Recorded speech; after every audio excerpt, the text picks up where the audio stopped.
আমাদের জীবনে এমন কিছু সময় আসে যখন মনে হয় চারিদিকের সব পথ বন্ধ হয়ে গেছে, ঠিক যেমনটি হয়েছিল আহমাদের সাথে।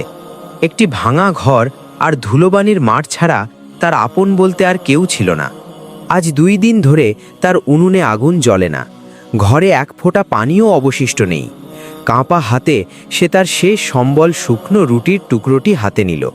সে জানত এই রুটি তার একবেলার ক্ষুধাও মেটাবে না, তবুও সে আল্লাহর ওর ভরসা হারায়নি। ঠিক তখনই তার দরজায় কড়া নাড়ার শব্দ শুনতে পেল সে। দরজা খুলতেই আহমদ দেখল এক জীর্ণ শীর্ণ বৃদ্ধ দাঁড়িয়ে আছে। রোদ আর ক্ষুধার ক্লান্তিতে মানুষটি যেন মূর্তে বসেছে।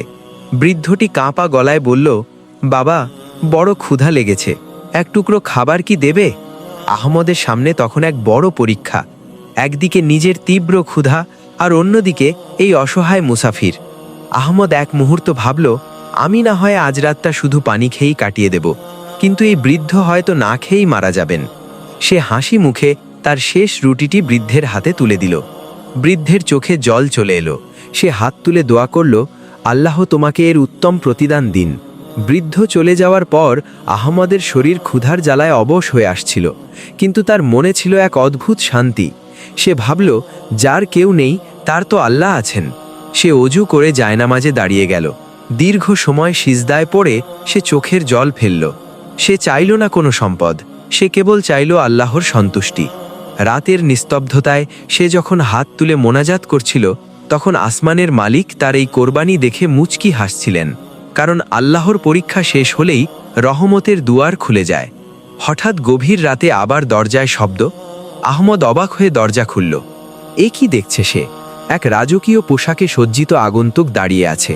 তার হাতে রূপালী থালায় সাজানো ধোঁয়া ওঠা গরম সুস্বাদু খাবার আর ফলের ঝুড়ি। আগন্তুক মুচকি হেসে আহমদের হাতে একটি মখমলের থলি ধরিয়ে দিল। থলিটি ছিল সোনার মোহরে ঠাসা।